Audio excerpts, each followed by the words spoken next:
Franchon Francis, welcome to the Human Capital Innovations Podcast. Thank you. Thank you. Yeah, I'm super excited to have a conversation today with you. We're going to be talking about workplace stress and how we can tackle that stress, workplace anxieties, and depression. And we're going to do that through the framing of your organization, Healing Your Almond, and you'll unpack that a little bit for us, what that means. Before we get started, I wanted to share Franchon's bio with everybody. Franchon Francis is the founder of Healing Your Almond, a licensed clinical mental health counselor and certified trauma practitioner and trainer. She founded Healing Your Almond, a Wilmington, North Carolina-based consulting group in 2019, utilizing her expertise in both trauma and emotional intelligence to help companies address employee stress and team efficiency. Known for her authentic leadership and engaging presentations, Franchon discovered her passion for mental health in 2007. Over the years, she has held several positions, including clinical and residential coordinator of a 61-bed treatment facility. In 2016, Franchon moved to Wilmington, North Carolina. She continued her clinical work in a community-based mental health setting, specializing in treating those impacted by trauma. Prior to her work in mental health, Franchon was a project manager for a startup in Brooklyn, New York. She graduated from Bentley University in 2005 with a degree in business and earned a master's in clinical mental health in 2011 from Ohio University. Again, amazing background. I'm super excited for this conversation. Thank you for joining me. Anything else you would like to share with listeners by way of your background or context before we launch into the conversation? No, I'm just super excited. I was looking at your lineup, your recent guests, and I was like, wow, okay, that's really awesome. You have some amazing guests on here. So just thanks for having me. Oh, well, it's a pleasure. Thanks for joining me. And it's a thrill. I get to talk to so many great, interesting people and just add you to the list of really great, interesting guests that I've had on. So thank you. Well, why don't we start with your company, your founder of Healing Your Almond. Tell us a little bit about that. What does that name mean? Let's unpack that a little bit, and then we can get more into talking about workplace stress, anxiety, depression, those sorts of things, and how we might, as leaders, be able to respond to it. Okay. So I'm going to get into a little bit of brain science, and that's just because I can't help myself. And most of what we do is founded in research and brain science and things like that. So Healing Your Almond refers to the amygdala. And the amygdala is a part of the brain that is located deep in the brain between your ears, behind your eyes. And it's the part of the brain that is responsible for your fight, flight, freeze, or fawn trauma responses. So basically, it's the part of the brain that tells you whether you're safe or not safe. And when I was deciding the name of the company, I originally was going to go with Healing with Franchon, but that had a couple issues. And the first one is very simple, which is nobody knows how to spell my name. So if you were like to make the website Healing with Franchon, like people wouldn't be able to find me. So that was kind of a practical barrier. And then just thinking about, I want the organization to grow beyond me. I want it to not just be about me and my philosophy.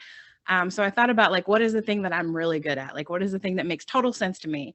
And that's the amygdala and dealing with physical and emotional safety. So Healing Your Almond means that if we all come to workplaces and familyships and relationships from a place of safety, physically and emotionally, from a healed almond kind of place, then basically we can achieve almost anything, and we can have, better effective conversations and high productivity and great problem solving as a team and all these wonderful things that people want. Yeah, that's fantastic. I appreciate describing that a little bit and sharing a little bit more of the backstory there. And you're right, that's exactly what everyone wants. But the reality is, we all face trauma, we all face challenges. The most privileged among us still have their battle scars from life, and then you just add on to that when people have when they're in underserved populations or have other, lacking privilege in certain ways, that it just adds additional layers of complexity and challenge that people have to face. And so that just brings with it the stress, the anxiety, even clinical depression, other mental health issues that people have to face. And, so often in the workplace, many leaders will say things like, be professional. And when they say be professional, what it's kind of a dog whistle towards, let's keep your personal stuff away from work, like keep that at home. And when you walk into work, put on your mask and be quote unquote professional, and just and just be happy and healthy, and don't let any of that other stuff feed in. And Right. frankly, that's kind of a nonsense perspective in my from my point of view. I don't think it's Right. possible for us to, in a healthy way at least, I don't think it's possible for us to Mhm. be able to do that. We might be able to do it for a short amount of time where we're inauthentic and where we put on a mask and we just smile through the pain. But people are complex. They have their stuff. They have all of that baggage, and we have to be able to work through it. And inevitably, it's going to bleed into our organizational life, our work life. And the Right. question then becomes, are we going to be able to be there as a leader? Are we going to be supportive of our people to help them through those things? Are we going to try to reduce and mitigate the challenges, the stresses that they face in the workplace?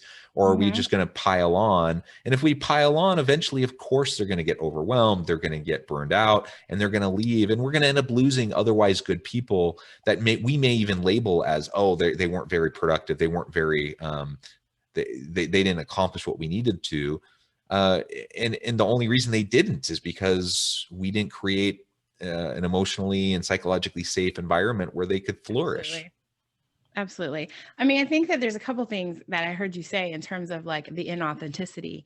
It's interesting to me when some workplaces, especially high stress, high performance workplaces, talk about things like professionalism, and which ultimately sometimes do lead to being inauthentic, but they're paying people to be creative.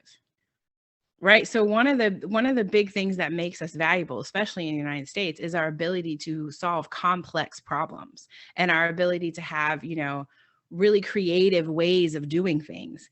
And it's pretty much impossible to do that when you're not coming from a place of safety or authenticity. Because if you and I are trying to problem solve something and you're struggling with something that's going on at home and there's no place for you to talk about that or deal with that, you're not going to be able to give 100% at work, not because you don't want to, but because you're actually not able to. So it's just really interesting because some organizations, I will say, 'cause some of the bigger organizations spend a lot of money and a lot of time investing in creative workplaces, because what they've started to understand is if they want their employers, which oftentimes is your biggest asset or your second biggest asset, to be effective, you have to provide for something beyond their basic needs. I think the reality is like companies that are really going to go far are the companies that understand like we're investing in you as a person and we want your overall wellness to be great, and we're going to give you all the tools that we can to help you be successful in that way. Yeah, I love that. And perhaps I don't know if you meant it this way exactly, but I noticed a distinction between the way you framed investing in people and the way sometimes I hear other people framing investing in people. Mm, Um, yes, I absolutely agree. We invest in our people. The question is, do we treat them as cogs in a machine, that we invest in our people just like we would invest in a piece of machinery that we have to maintain and upkeep?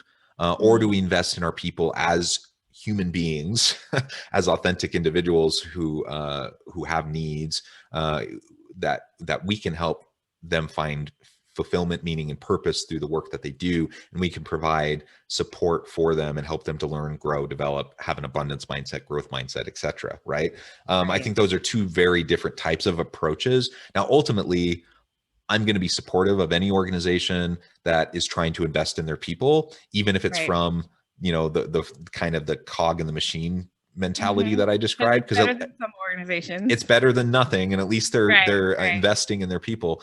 But it does highlight a fundamental difference in perspective of how we approach the people within our organization. And I'm absolutely always going to be an advocate for a people-centered organization, people-centered internally with our employees, people-centered externally with our customers, our communities, other key constituencies.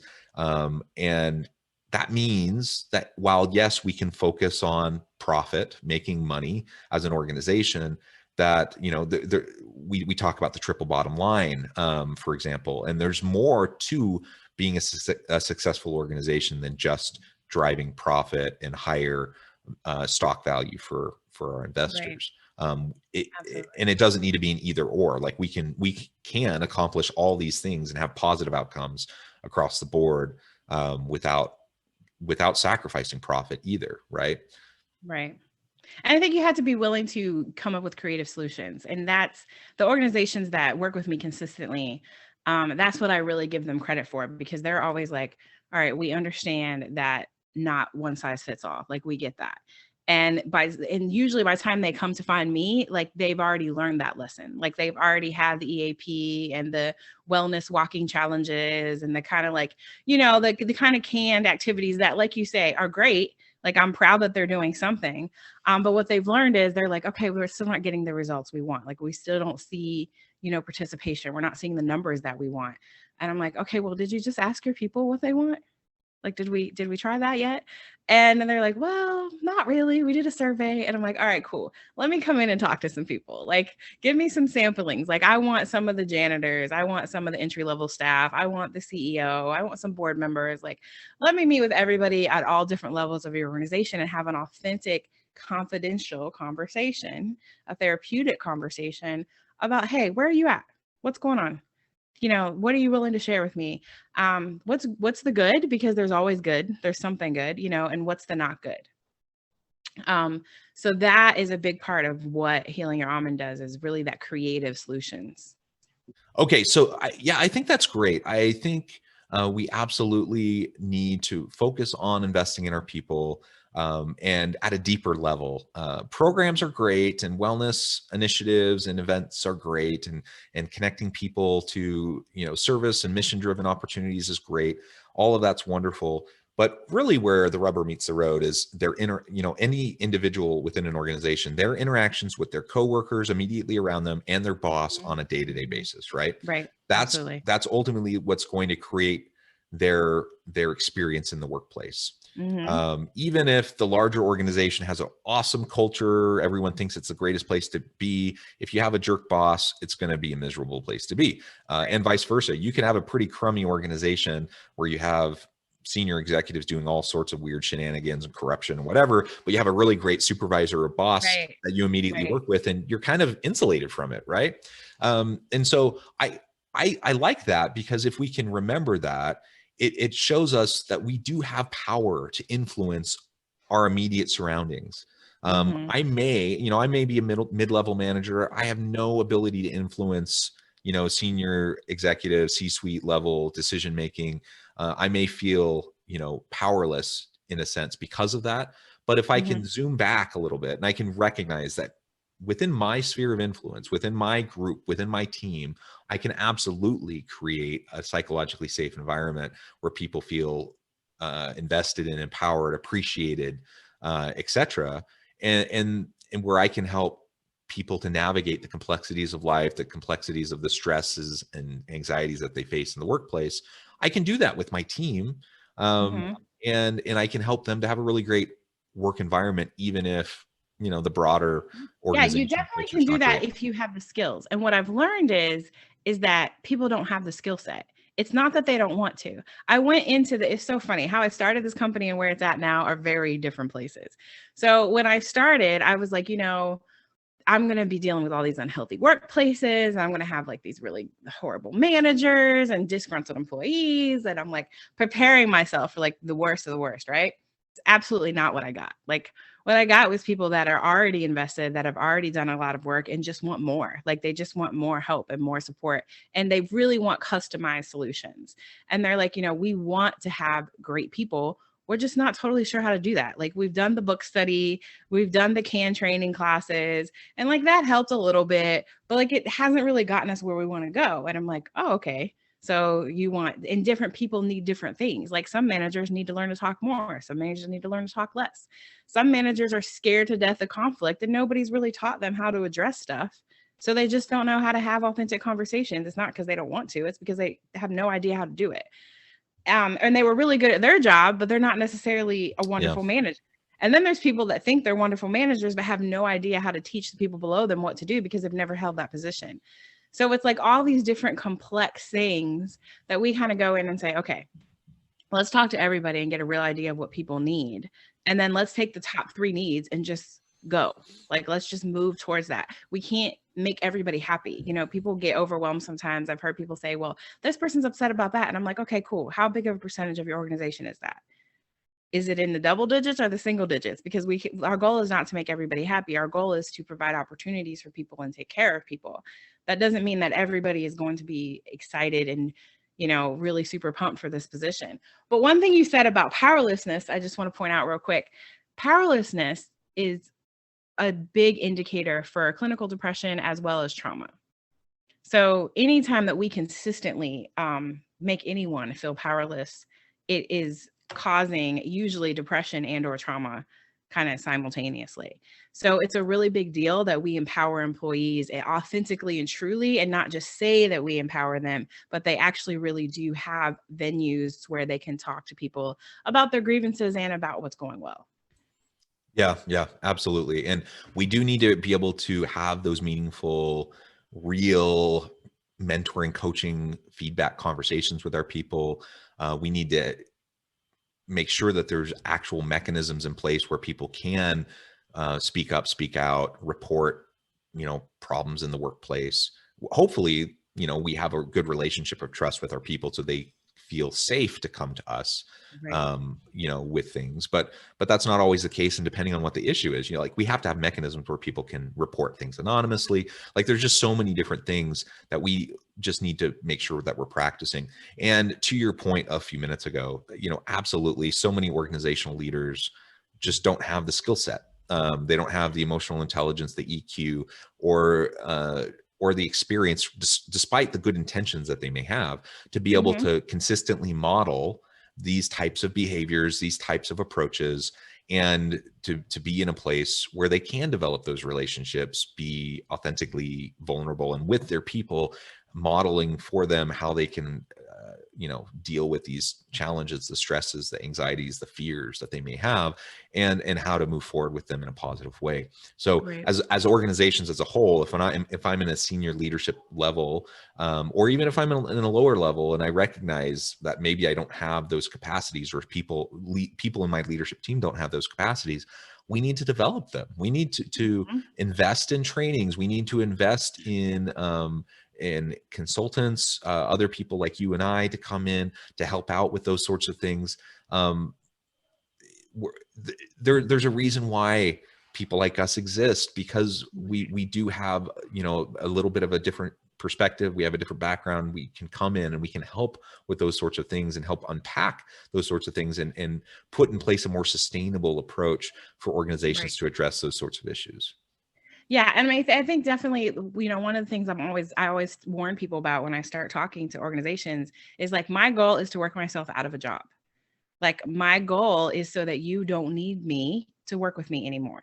Like you may like me at a point and be like, oh, this would be easier to just call Franchon. But the point is you have the skill set to be able to have these difficult conversations, to be able to have these trainings, like to be able to address these things without me, ultimately, is my goal.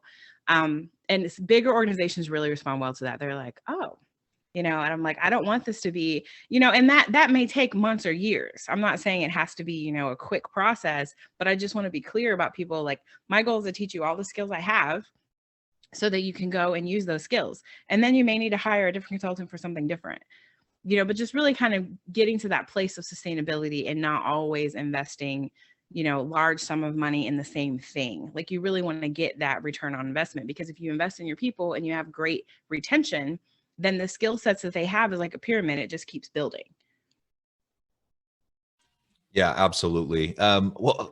Fascinating conversation. Let's spend our last few minutes together talking a little bit more specifically about some specific things that, anyone listening today, any leader, can start to do right now to help create a better environment for their people, to support individuals who are facing those mental health challenges, have those stresses, those anxieties, driven by fear or any other factor that might be influencing that in their experience at work. Oh, I have so many things. Okay, so I know self-care is like somebody I was working with was like, self-care is a dirty word around here. Like, we try not to say it. I'm like, yeah, that's a problem. We need to be saying it.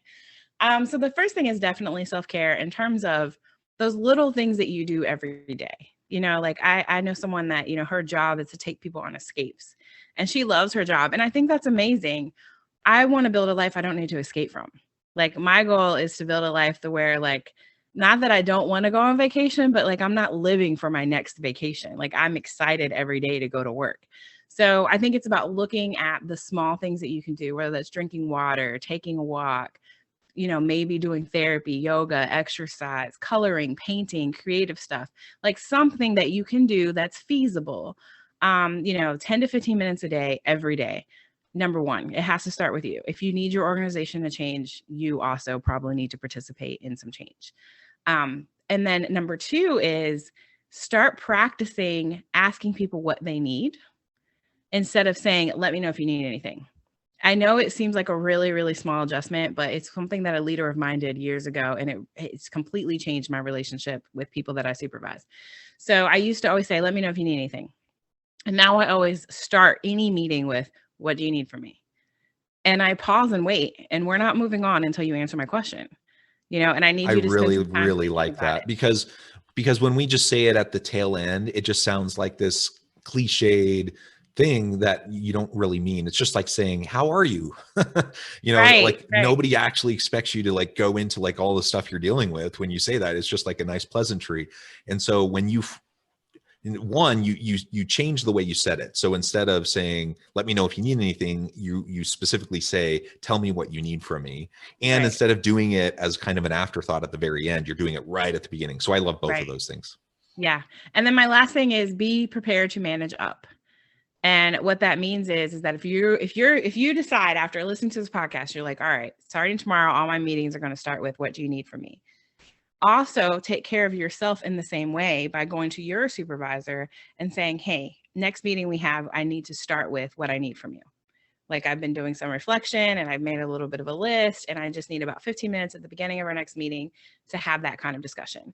And the managing up thing is definitely hard. I will say that. It does take some practice and some, relationship building and things like that. But ideally, what happens is those three very simple steps, and do them at your own pace. And I listed them in the correct order. So start with number one. But by the time you get to number three, it's like, okay, and it's exactly what you said earlier about the 360. Like, so this way you're changing your immediate organization. So of course, ideally I would love for people to reach out to me or you and hire us to work with the company. But depending on where you are in the company, you may or may not even have any influence over that decision, right? But what you do have influence over is the people above and below you. So spend time focusing on them after taking care of yourself. I love it. Great tips. Thank you so much, Franchon. It has been a real pleasure talking with you, and we could go on and on and on. So Absolutely. I'd love to have you back anytime, and we can continue the conversation. But before we close today, I wanted to give you a chance to share with listeners how they can get connected with you, find out more about your work, and then give us a final word on the topic for today. So I do have like all the social media places, but I would say the best way to really get an idea of what I do is healingyourouralmond.com, which is my website. I'm also on LinkedIn, Franchon Francis, and then we also have an Instagram and a Facebook.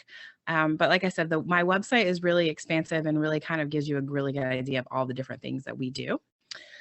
And I think my last word of the day actually is, if you feel powerless, do something about it, because long-term powerlessness has some really unhealthy impacts on your physical and mental health. So if you're listening to this and you're like, wow, I really do feel powerless in any kind of relationship, your work ships, your family ships, whatever kind of relationships you have in your life, I would recommend that you start doing something about that immediately. Because like I said, the long-term effects are really expansive. Perfect. Perfect. Well, thank you so much. It has been a real pleasure. I encourage listeners to reach out, to get connected, find out more about what Franchon and her organization can do for you. And as always, I hope everyone can stay healthy and safe, that you can find meaning and purpose at work each and every day. And I hope you all have a great week.